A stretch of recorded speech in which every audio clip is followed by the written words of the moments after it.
how patterns can influence your daily life as an adult. And with patterns, I mean really the patterns that you learned as a child and you forgot about them and you're not aware anymore of them. So let me tell you this story and walk with me if you're outside. If not, maybe it's a good idea. Okay, so I'm walking outside doing my walk in nature, which I love a lot. I just breathe the fresh air and enjoying my body moving. And it got a little bit steep, so at a certain point I had to stop and to breathe. And so I was standing there and I had kind of a, backflash, that kind of where you are standing and just a kind of very far away memory lights in, and you see it and you're not seeing it, and then it gets stronger if you take the time and you allow it to be here. So that happened. So I had that memory of me being a little child, maybe 4, 5, 6 years, and I grew up basically with my grandmother in Vienna. So Vienna has some beautiful parks, and we went out for a walk into a park, and my grandmother had always chocolate covered in the beautiful papers, so it was always colorful and shiny, and I liked that chocolate a lot. And when we were walking, she called me, I came back in and I got that chocolate, and of course I liked that chocolate. And here it comes. So what I realized was,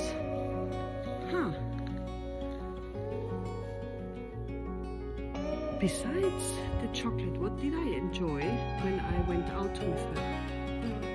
Of course, as a child, I enjoyed the company of my grandmother, which I loved a lot. And what I enjoyed as well, but I didn't realize, was being outside in nature, because that's what a child enjoys, having adventure, going outside. So for me, the chocolate was linked being outside in nature with my grandmother.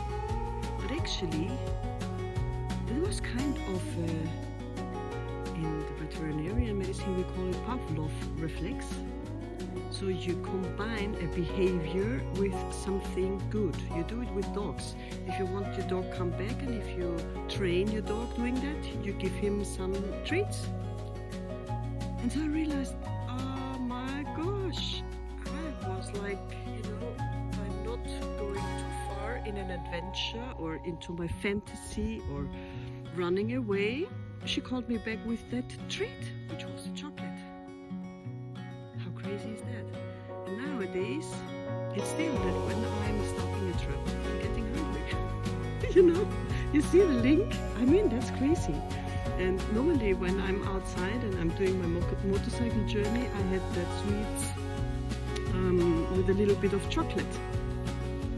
And I just realized, oh my gosh, I have been trained on that, to not run that far away and to not maybe step into my adventure fully and to enjoy fantasy as a child.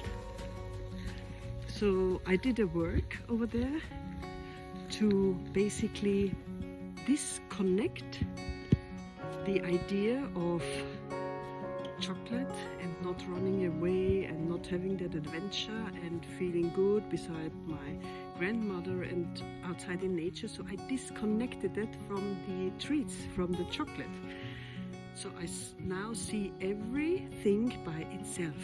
I see me stepping outside in nature and enjoying nature. I see having had a good time with my grandmother, and I see besides that sometimes sweets are even good, but I don't connect them anymore. So I'm really curious how that will implement now into my life. And if you're interested, stay tuned. I will tell you if there is some changements. And as I know from many other patterns that I resolved already this way, I know there is an impact immediately. that's a good thing if you know how to work on that. I hope that helps. If you're interested, you know, soul sessions are still open till, well, yeah, April. Then I'm maybe on the road again, so spots are limited, but for now still open. So if you're interested, if you feel the call, and if you say, oh, I want to dig deeper into maybe my behaviors and patterns that I really don't know from where they are coming, and I don't know how they are affecting my life, then let's talk. Have a nice day. Bye. Cheerio.